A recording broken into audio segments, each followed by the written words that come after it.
안녕하세요. 오늘도 사연살롱을 찾아주셔서 감사합니다. 전업주부에서 지금은 어엿한 사업체의 사장이 된 여성이에요. 사람 팔자 모르는 거라고 저도 30이 넘어 제 인생이 이렇게 피게 될 줄은 몰랐어요. 그래서 길고 짧은 거는 대봐야 안다고들 하나 봐요. 저는 그리 내세울 것 없는 평범한 가정에서 자랐어요.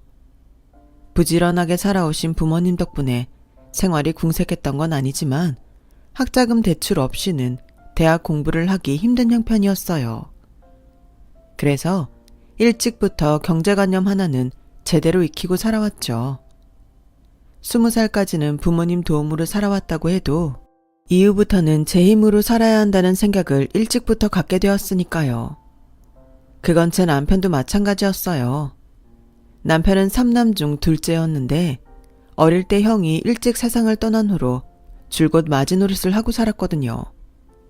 형의 빈자리를 채우기 위해 부모님께 투정 한번 안 하고 자랐다고 하더군요. 그래서 그런지 남편은 늘 가족에 대한 책임감에 눌려 사는 것 같았어요. 우리 부부가 처음 만난 건 제가 입사를 하고 2년이 조금 넘은 시점이었어요. 제 첫 사수였던 당시 대리님이 자기 대학 동창을 소개시켜 주셨는데 그 상대남이 바로 남편이었거든요. 내 동기라서 그러는 게 아니라 정말 괜찮은 놈이야. 지민 씨랑 성향도 비슷해서 말도 잘 통할걸? 말씀은 감사하지만 전 아직 누굴 만날 생각이 없어서요. 더군다나 같은 회사 사람은 좀... 우리 회사가 사내 연애 금지하는 데도 아닌데 무슨 걱정이야.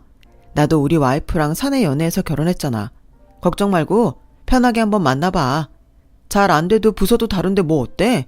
마주칠 일도 없을 텐데. 그렇게 사수의 손에 이끌려 약속 장소로 나가게 되었어요. 남편의 첫인상은 썩 괜찮았어요. 나이에 비해 점잖고 인상도 좋았거든요. 남편도 제가 싫지는 않은 모양이었어요. 하지만 결과적으로 소개팅은 잘 되지 않았어요. 당시에 우리 둘 다 연애나 결혼에는 생각이 없었거든요. 그래서 첫 만남 이후 따로 연락도 하지 않았어요. 다행히도 부서가 달라서 사무실층이 달랐던 탓에 사내에서 얼굴을 마주칠 일도 거의 없었죠. 하지만 만나게 될 사람은 어떻게든 만나게 된다고 1년 뒤 뜻밖의 상황에 남편과 조우하게 되었지 뭐예요. 그것도 제가 아주 난처한 순간의 말이에요. 그날은 하필 늦잠을 자서 급하게 택시를 타고 회사까지 왔는데 세상에 지갑을 두고 왔지 뭐예요. 택시기사는 바쁜데 귀찮게 됐다고 투덜대고 딱히 부를 사람도 없어서 난감한 차에 마침 출근 중인 남편이 보였어요. 창피함도 무릅쓰고 일단 남편을 불러 택시비를 빌렸어요. 1년 만에 이런 식으로 다시 보게 되다니 정말 창피해서 쥐구멍이라도 숨고 싶은 심정이었죠. 다음날 출근하자마자 남편네 부서로 찾아가 택시비를 건넸더니 대뜸 이러더라고요. 택시비 대신 내 부탁 좀 들어줄래요? 부탁이라고 하길래 전 그냥 간단한 심부름 같은 걸 생각했는데 글쎄. 네? 여자친구 행세를 해달라고요? 저희 부모님이 자꾸 선을 보라고 하셔서요. 대충 여자가 있다고 둘러댔는데도 막무가내시잖아요. 사귀는 여자 얼굴이라도 봐야 되겠다고 하셔서 부탁 좀 드릴게요. 솔직히 고작 택시비 15,000원 빌리고 가짜 애인 노릇을 한다는 건 말이 안 되는 일이었어요. 싫다고 거절해도 상대가 뭐라고 할 상황은 아니었죠. 그런데 그때는 왜 그랬는지 모르겠지만 해주고 싶더라고요. 그래서 그 주 주말에 남편과 함께 시부모님을 뵈러 나갔어요. 장소는 성북동에 있는 조용한 한정식집이었는데 정원이 잘 가꿔져 있고 음식도 맛있다고 소문난 집이라서 이참에 맛있는 점심이나 얻어먹고 오자 싶었죠. 그런데 이게 참, 비록 가짜이긴 했지만 애인 부모님을 뵙는 자리라고 하니 이상하게 떨리더라고요. 눈앞에 놓인 산의 진미가 그림의 떡처럼 느껴질 정도로요. 시부모님은 제 머리끝부터 발끝까지 샅샅이 훑어보는 것 같았어요. 당신들 며느리감으로 손색이 없는지 가늠하셨을 테죠. 그 모습에 남편은 저보다 더 민망해하며 자기 부모님한테 눈치를 주더군요. 두 분이 그렇게 빤히 보시니까 이 사람이 밥을 못 먹잖아요. 사람 밥 좀 먹게 그만들 하세요. 그리고는 제 손을 꼭 잡아주며 신경 쓰지 말고 천천히 먹으라고 다정히 말해주었어요. 그때 남편의 표정은 정말 다정해서 저도 모르게 순간 이 남자가 정말 내 애인이라면 좋겠다는 생각을 하게 됐어요. 식사를 하는 내내 어머님은 언제 식을 올릴 거냐며 결혼 압박을 하셨고, 아버님도 만만치 않게 이세 얘기까지 꺼내시며 마치 당장이라도 저를 며느리로 맞아들일 준비가 된 것처럼 말씀하셨어요. 인상도 마음에 들고 참한 게 내 마음에 쏙 드는구나. 그래, 우리 성민이랑은 1년 넘게 사귀고 있다고? 1년 사귀었으면 연애도 충분히 했으니 바로 식을 올려도 되지 않겠니? 아우, 이도 참. 아직 상견례도 안 했는데 벌써 식을 올려요. 아가, 네 시아버지가 성격이 급해서 그러니 이해해 다오. 그래도 말이다. 이왕이면 30 전에 애를 낳는 게 좋지 않겠니? 젊을 때 낳아야 산모 몸에도 무리가 덜 가고 애 키우는데 덜 힘들거든. 어머머, 내가 주책이지? 아직 성민이가 청혼도 안 한 모양인데. 두 분은 쿵짝을 맞춰가며 결혼을 닥달하셨고, 그 바람에 저도 남편도 얼굴이 벌개져서는 밥이 입으로 들어가는지 코로 들어가는지 모를 정도였어요. 식사를 마치고 시부모님이 돌아가시자 남편이 어쩔 줄 몰라 하며 몇 번이나 사과했어요. 지민씨, 정말 미안해요. 많이 불편했죠? 원래 저런 분들이 아니신데 오늘따라 유난히 결혼 압박을 하시네요. 내가 대신 사과드릴게요. 처음 소개팅을 하던 때와 달리 제 앞에서 쩔쩔매는 남편을 보니 괜히 장난기가 발동했어요. 그래서 뾰로통한 표정으로 이렇게 말했죠. 그렇게 미안하면 앞으로 한 달간 점심 사세요. 그럼 용서해 드릴게요. 그저 장난처럼 한 말이 빌미가 돼서 우리는 그 후 한 달간 점심을 같이 먹었어요. 그렇다고 매일 남편한테 점심을 얻어먹은 건 아니고 종종 제가 도시락을 싸가서 회사 근처 공원에 함께 앉아 먹기도 했어요. 그런데 신기한 건 젊은 남녀가 한 달 내내 둘이서 점심을 같이 먹다 보니 없던 정도 쌓이더라고요. 남편은 원래 자기 꿈이 항공기 조종사였다는 것과 정년퇴직 후에는 아내와 함께 배낭을 메고 세계 여행을 떠나고 싶다는 등 그동안 남들한테 하지 못했던 얘기들을 제게 들려주었어요.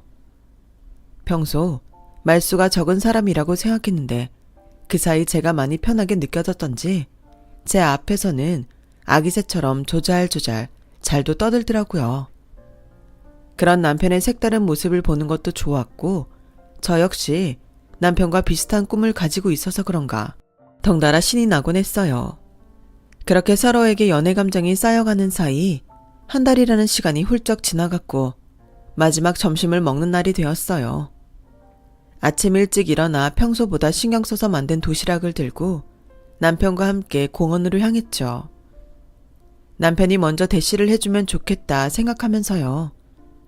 하지만 도시락통을 다 비우도록 남편은 아무 말도 하지 않았어요. 저도 남편 눈치를 보느라 말을 꺼내지 못했고요. 중이 제 머리 못 깎는다고 둘 다 답답하게 시간을 흘려보내고 있는데 마침 그때 제 사수가 점심을 먹고 회사로 돌아오다가 저희를 보곤 달려온 거예요. 내 이럴 줄 알았어. 둘이 그동안 비밀 연애하고 있었구나. 아쭈, 도시락까지 싸와서 둘이 먹은 거야? 언제부터야? 응? 언제부터 사귀기 시작했냐고. 남편은 그런 거 아니라고 손사래를 쳤지만 사수는 그 말을 믿지 않는 눈치였어요. 야마, 내가 널 모르냐? 넌 아닌 사람한테는 여지도 안 주는 놈이잖아. 같이 점심시간에 공원까지 나와서 도시락까지 까먹어 놓곤 아무 사이 아니라고. 그리고 여자가 마음에 없는 남자한테 도시락 싸다 주는 거 봤냐? 이게 어디서 오리발이야?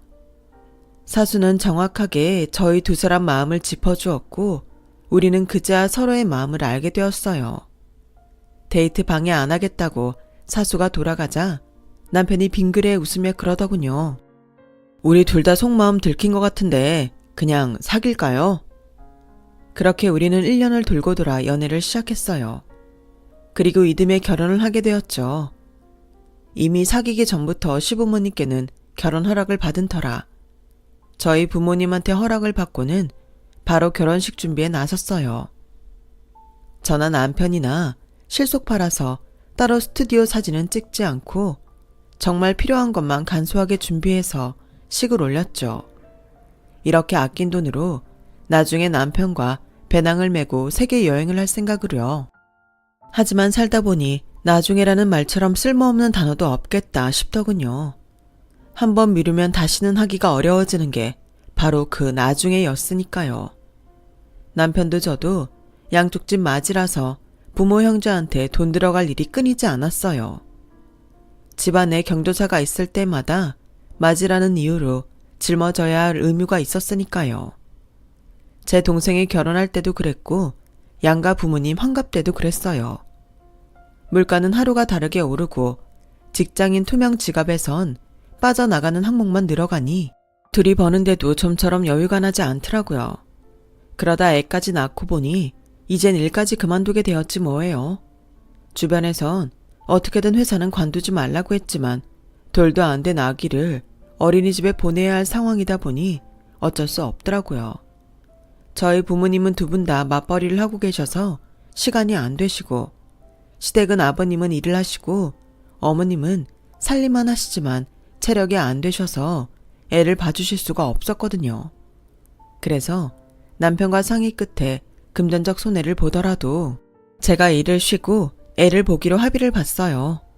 일단 애 좀 키워놓고 다시 일자리를 찾아보자 생각했죠.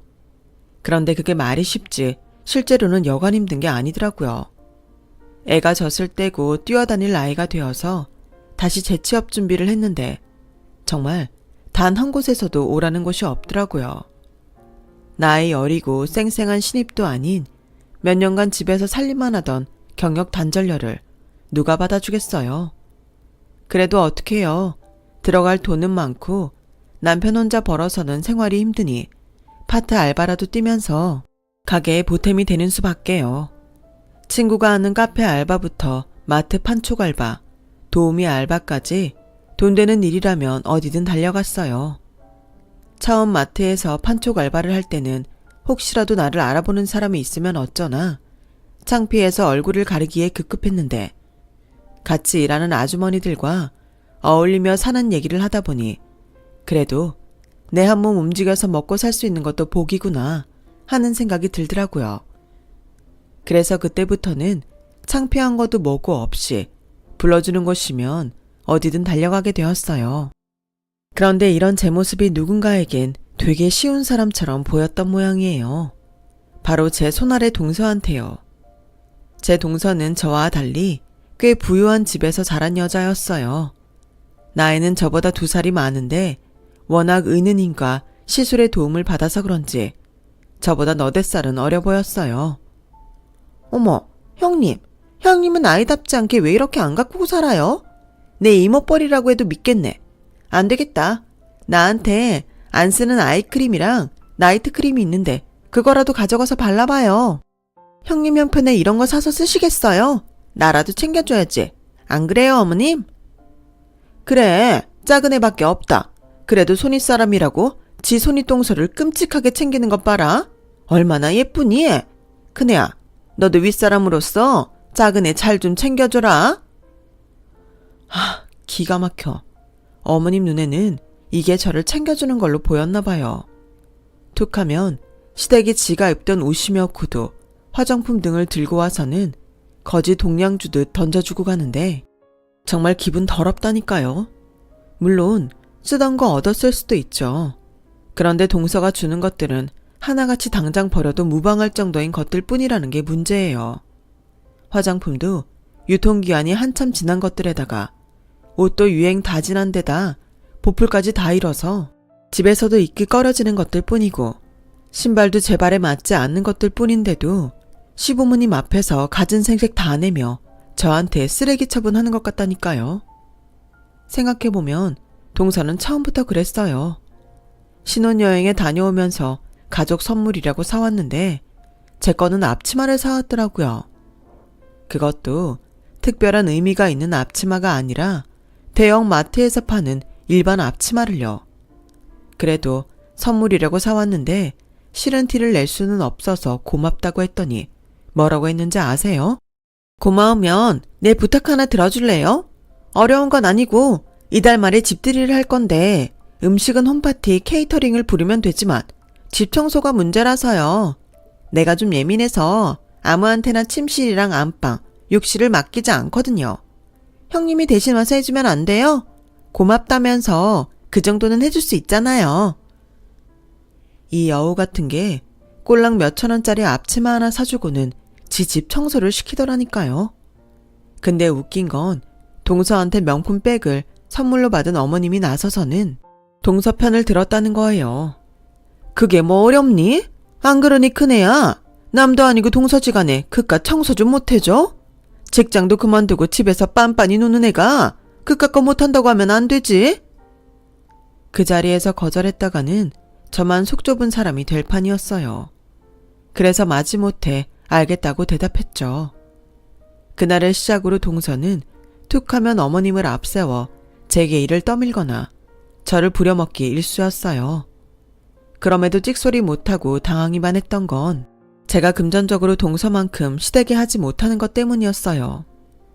동서는 있는 집 자식답게 씀씀이가 좋아서 툭하면 어머님을 모시고 백화점에 가서 고가의 화장품이며 구두, 옷 등을 턱턱 사 안기곤 했지만 저는 1,000원짜리 몇 장 가지고도 벌벌 떠는 처지였으니까요. 처음 시집을 왔을 때는 누구보다 저를 아끼셨던 어머님이었지만 돈 앞에서는 가족이고 뭐고 없더라고요. 그저 누가 나한테 득이 되는지 그게 더 중요한 것 같았어요. 딱 하나, 동서가 저보다 못한 게 있다면 그건 바로 아이였어요. 동서는 시집 온 지 2년이 넘도록 임신이 안 돼서 아이 얘기가 나오면 정색을 하곤 했거든요. 그런데 얼마 전에 동서가 임신을 하면서 그마저도 채우게 되었죠. 동서가 임신했다는 소식에 동서 친정에서는 아파트까지 넓은 평수인 45평으로 옮겨주었어요. 애 키우려면 30평대는 좁다나요? 20평대에 살면서 애까지 키우는 저로서는 부러울 따름이었죠. 한편으로는 시댁 눈치도 보였고요. 특히 남편한테요. 그래서 잠자리에서 남편을 떠봤어요. 여보, 당신도 처가덕 보고 싶지? 애가 졌다고 40평대 아파트로 옮겨주는 처가 있으면 좋겠지? 당연히 좋지. 그럴 줄 알았어. 그러게 돈 있는 집 딸 만나서 결혼하지 왜 나랑 결혼했어? 괜히 심통을 내면서 팩 토라지자 남편이 그러더라고요. 그러는 당신은 왜 나랑 결혼했는데? 애초에 돈 있는 남자 만나서 40평대 아파트에 살았으면 됐잖아. 마찬가지야. 그러니까 괜히 남의 집 일에 신경 쓰지 마. 담담한 남편의 말에 그렇게 고마울 수가 없었어요. 우스갯소리로 남편을 남의 편의 줄임말이라고 하던데 저희 남편은 예외인 것 같아요. 사근사근하지는 않지만 정말 중요한 순간엔 늘 제 편이 되어주니까요. 하지만 남편에 대한 믿음만으로 행복한 결혼 생활을 할 수는 없더라고요. 주변에 저를 열받게 하는 인간이 있으니 말이죠. 동서가 임신을 하자 어머님은 저 때랑은 달리 먹을 것부터 이것저것 사서 동서 집에 드나드셨어요. 그럴 때면 꼭 저를 짐꾼으로 부르셨죠. 차라리 안 보면 모를까 나한테는 안 하던 것들을 제 앞에서 동서한테 하시니 정말 속에서 배알이 꼴리더라고요. 세상에 둘째야, 너 왜 이렇게 야위었니? 입덧 때문에 통 못 먹는 거니? 먹고 싶은 거 있으면 뭐든 다 말해라. 내가 언제든 만들어다 줄게. 제가 보기엔 별로 달라진 것도 없는데 어머님은 유난을 떠시더라고요. 실은 어머님, 제가 얼마 전부터 먹고 싶은 게 있긴 한데요. 말해도 되나 모르겠어요. 뭔데? 뭐든 괜찮으니까 말해보렴. 그게 말이죠. 예전에 형님이 만들어다 주신 식혜가 그렇게 먹고 싶지 뭐예요? 파는 거는 너무 달아서 못 먹겠고 딱 형님이 만들어주신 것만 생각이 나서요. 아우, 여우 같은 게 어째 그냥 넘어가나 했어요. 동서 말을 들은 어머님은 생각할 겨를도 없이 바로 그게 뭐 어렵니? 큰애야, 너 내일 둘째한테 식혜 좀 만들어다 줘라. 어머님, 저 내일 일 나가야 돼요. 오늘 어머님이 여기로 오자고 하셔서 알바자리 내일로 미뤘거든요. 동서, 미안한데 내가 나중에 만들어줄게. 됐어요, 형님. 마음에 없으시면 안 해주셔도 돼요. 저도 괜히 형님 불편하게 하면서까지 그거 먹고 싶지는 않네요. 동서는 팩 토라져서는 피곤하다며 안방으로 들어가 버렸어요. 그러자 어머님은 저를 노려보시며 한 소리 하셨죠. 너는 어쩌면 애가 그렇게 인정머리가 없니? 너는 애 안 가져봤니? 임신했을 때 먹고 싶은 거 못 먹으면 평생 한이 되는 거 알아 몰라? 평소에 둘째가 널 얼마나 챙겼니? 그런데 그깟 식혜 하나 못 만들어주겠다고? 이 난리야. 너도 참 애가 속도 좁다. 둘째같이 마음 넓은 애가 맏며느리로 들어왔어야 하는 건데 어떻게 너 같은 애가 맏며느리로 들어와선? 군말할 거 없이 지금 당장 집에 가서 식혜 만들어. 마음 여린 애 마음 다치게 하지 말고. 동서가 시집 오고부터 조금씩 변해버린 시어머니는 어느새 막장 드라마의 나쁜 시어머니처럼 변해버렸어요. 적어도 저한테만은요. 결국 식혜까지 해다 바친 저는 그 후로도 비 오는 날이면 김치전에 해물파전, 심지어 떡볶이에 순대 셔틀까지 동서 전화가 오면 음식을 사들고 달려가게 되었어요. 그러자 하루는 어머님이 계신 앞에서 동서가 제게 돈 봉투를 내밀더라고요. 형님, 그동안 형님이 음식도 해다 주고 먹을 것도 사다 줘서 제가 성의껏 넣어봤어요. 형편도 안 좋으신데 생활비에 보태 쓰세요. 돈 봉투에는 10만 원짜리 수표가 10장이나 들어있더군요. 솔직히 그 돈을 보고 살짝 흥분이 되긴 했어요. 그래도 덥석 받아 챙기기는 좀 그래서 사양을 했더니 동서가 그러는 거예요. 그냥 받아요. 정 고마우면 내 부탁 좀 들어주면 되잖아요. 부탁? 무슨 부탁인데? 뭐 먹고 싶은 거 있어?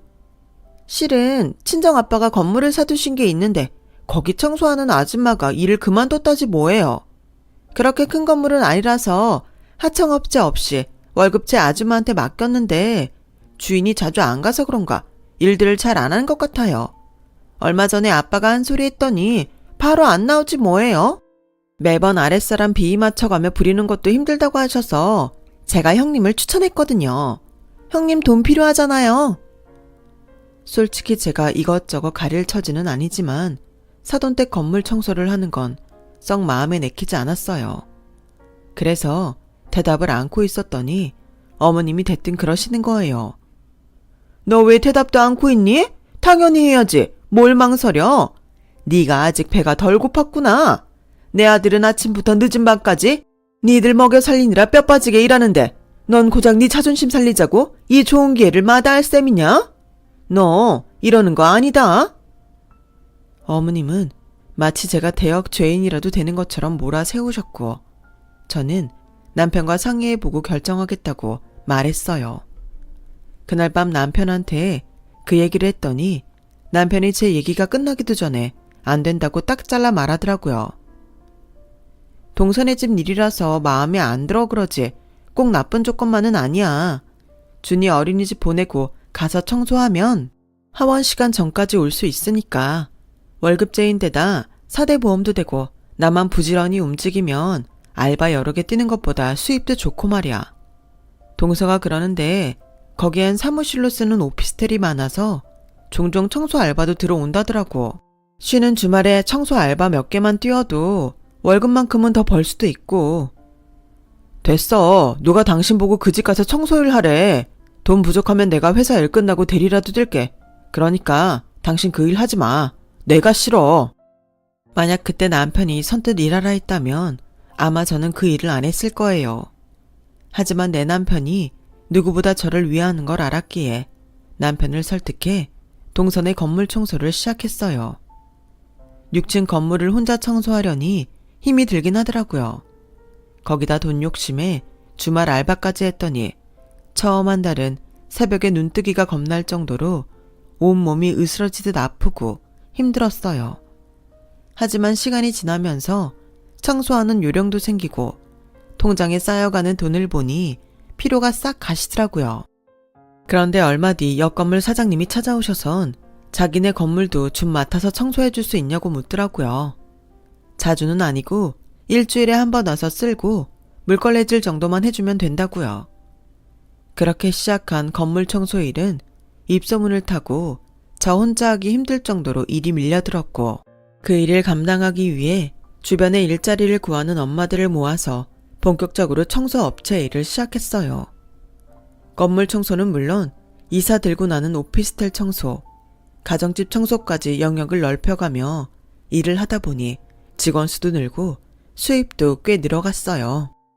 그렇게 3년을 미친 듯이 달려들어 사업차를 꾸려 나갔더니 이제는 어엿한 청소업체 대표가 되었지 뭐예요.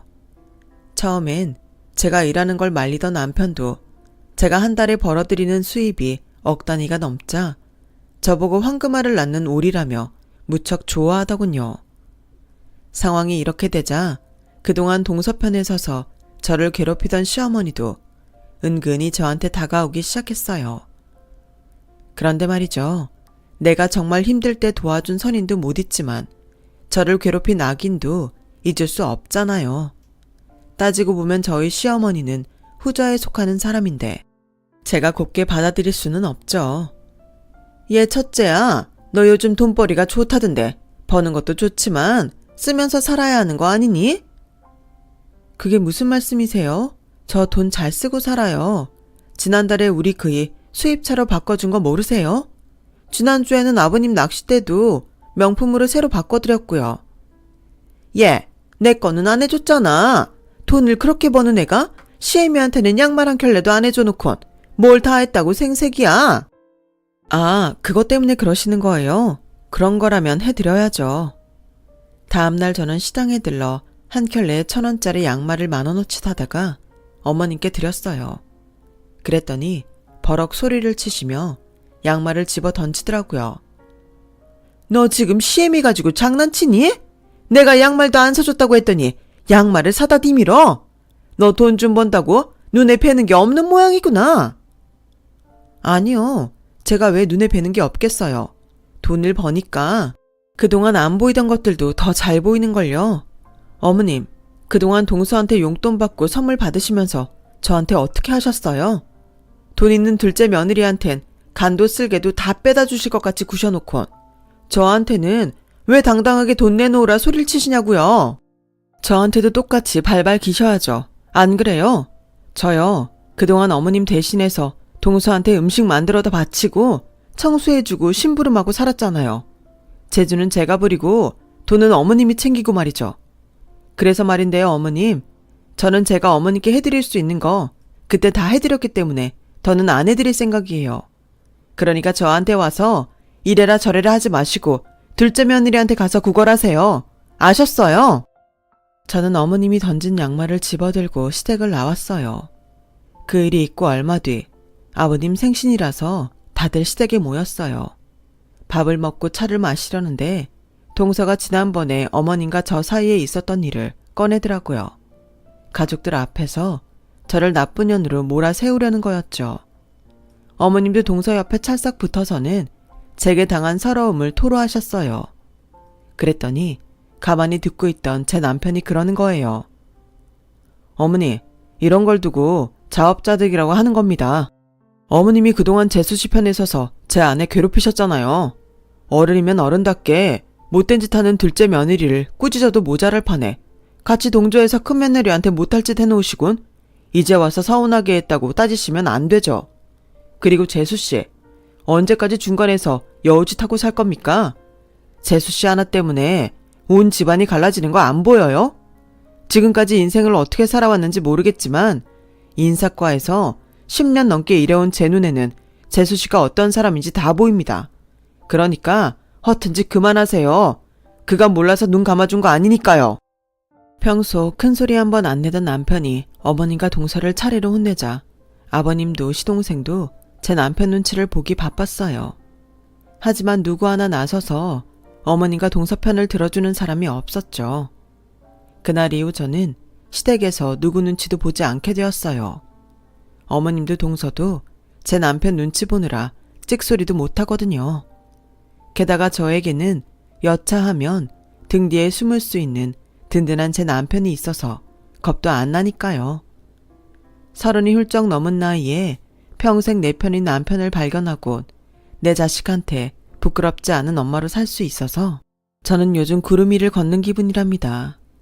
지금의 행복을 잃지 않도록 앞으로도 열심히 살아갈 생각입니다. 여러분도 항상 건강하고 행복하세요. 지금까지 제 이야기를 들어주셔서 감사합니다. 여러분, 사연 댓글에 응원과 현명한 좀 부탁드려요. 좋아요와 구독은 저에게 큰 힘이 됩니다.